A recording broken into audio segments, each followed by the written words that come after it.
Cromos M80. Há um assunto a que eu gosto de voltar de vez em quando, que é o das canetas. As canetas eram super importantes na nossa juventude e infância. As canetas que usávamos no nosso dia-a-dia como se fossem o próprio ar que respirávamos. E a coisa estava mais ou menos dividida, vocês sabem, entre as Bic e as Molin. Sim. Molin, porquê é que se chamava Molin? Porque no Marco havia pessoas que achavam que era uma caneta francesa e então diziam, ai, a Molin, a Molin. Não, era Molin, porque o dono da fábrica era português. O dono da fábrica era Mário Lino. É um jogo de letras à volta de Mário Lino. Isso é genial. Molin. Já aprendeste uma coisa hoje? Aí Mas está. é o mesmo do Jamé? Margem Sul Jamé? Não, é outro. É outro. Okay. É pré-Jamé. É pré-Jamé. Pré-Jamé. Mas uma caneta podia ser mais do que um instrumento banal do cotidiano escolar. Eu vejo a coisa organizada em 3 estágios que mostram bem a evolução de um indivíduo desde criança até homem. Primeiro, a Bic ou Molin, a caneta da escola, ou os marcadores Molin e Carioca. A dada altura dava-se o salto para uma coisa que estava ali na fronteira entre o marcador e a caneta adulta, que era a Futura. Lembram-se da caneta Futura? Tinha um certo estilo. Havia em preto, azul, verde e vermelho. Sim, minha mãe usava imenso. Pá, Ainda usa hoje. Eu adorava fazer desenhos, desenhos com futuras. E por fim havia a caneta da idade adulta, a caneta séria, a caneta de senhor. Uma certa e determinada caneta, completamente na moda nos anos 80, e que era mais que uma simples caneta, era um verdadeiro troféu, um verdadeiro símbolo de status. Ninguém esquece o dia em que recebeu a sua primeira caneta Parker. Na verdade foi prateada. Havia canetas no mercado mais caras do que a Parker, mas era a ostensiva diferença entre ela e as normais Bics da nossa vida que fazia a diferença, a começar pelo tom digno e quase snob dos anúncios desta caneta na televisão, como este que passava na nossa televisão em 1986.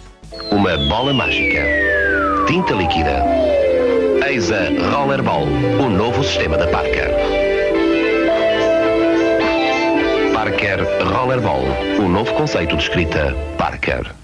Há uma nítida diferença entre isto que acabámos de ouvir e isto. Bic, bic, bic, bic, bic, bic, bic laranja. Bic, bic, bic, bic cristal. Bic laranja. Bic cristal. Duas escritas à sua escolha. Bic laranja, escrita fina. Bic cristal, escrita normal. Bic laranja. Bic cristal. Duas escritas à sua escolha. Bic, bic, bic, bic, bic. A Bic tinha claramente um fortíssimo fator tralaró, que estava ausente da Parker. Viram a diferença, não é? E dava para roer. A Bic dava para roer. Tu com a Parker partias os dentes. Não dava. Aquilo era Não metal. se ruiu uma Parker. Não. Nem conseguias. Habituada. Não, mas a parte de cima dava, porque tinha uma parte de cima assim mais negra. Sim, mas não. Não, aquilo era metálico. Tu não podes roer metal. Quem és tu? O Terminator? Cyborg. Aquele vilão do 007, o É para Jaws. sair agora. Bom, mas a Bic era muito trollaró, a Parker era sisuda, era eficiente, era claramente uma caneta para assinar contratos. Aos 12. Sim. Para retirar da algibeira interior de um blazer. Era uma caneta para engatar miúdas. Ou pelo menos assim pensava eu em 1986. Eu achava que os indivíduos que tinham Parkers em vez de Bics e Molins estavam no fundo a passar a ideia. Atenção pessoal, eu já tive relações. Eu já vi o corpo nu de uma mulher. Mas mais do que isso, eu não achava só que eles estavam a passar a ideia. Eu achava que eles já tinham de facto tido relações. E ali estava a esferográfica Parker, qual bandeira a assinalar o facto. Eu não me conseguia imaginar a perder a minha inocência com uma miúda e a continuar a usar canetas Bic cristal. A velha caneta da escola, não. Perdendo a inocência, estava na altura de deixar as Bic e as Molin e abraçar as Parker. As Parker era uma caneta de homenzinho. Mesmo que sejam as Balls. Parker Balls. Das melhores, sim, também do foi grupo das abraçada pelo melhores, príncipe. claramente. Sim. Essa, se calhar, não abraçavas tão bem. Não. Que medo. A Parker era uma caneta de homenzinho e percebia-se facilmente, ao contrário das Bics e das Molins, era impossível usar uma Parker para disparar bolinhas de papel para a nuca do colega da frente. Ou para o teto. E a Parker tinha o tal problema de não se poder roer. Não tinha tampas para roer. Ou então, as tampas, geralmente da Bic e da Molin, transformavam-se em miniaturas de naves.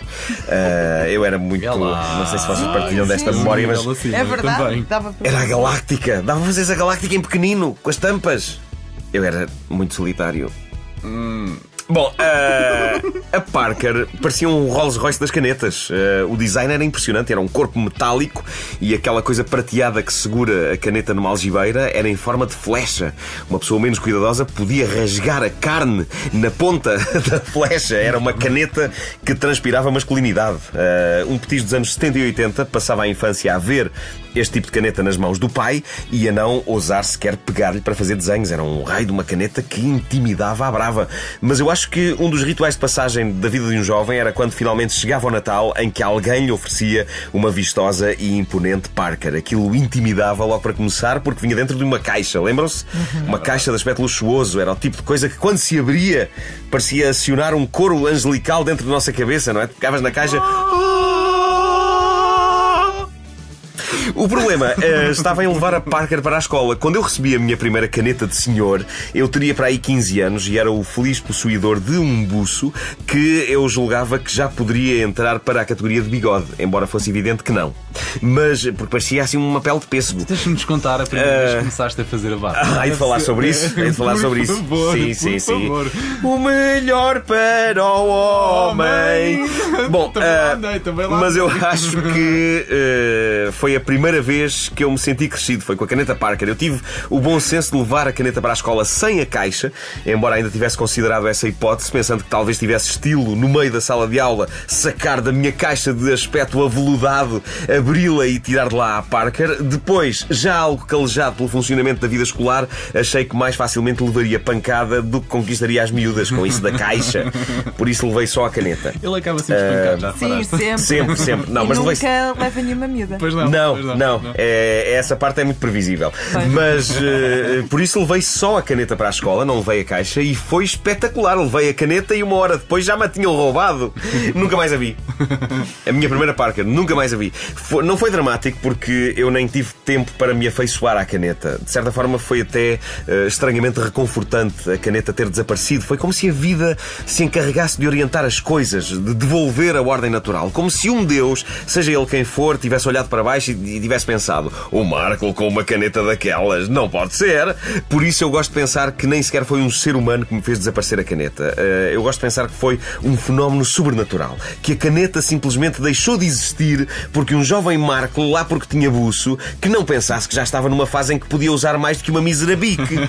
Hoje, curiosamente, continuo a usar canetas bique cristal. Tudo o que seja acima disso que apareça na minha vida desaparece. Deem uma boa caneta, eu perco-a. Não sei como é que eu faço isto. Para além de que as Parker continuam a intimidar-me, eu não me sinto eu com canetas com classe e bom aspecto. Não me sinto eu.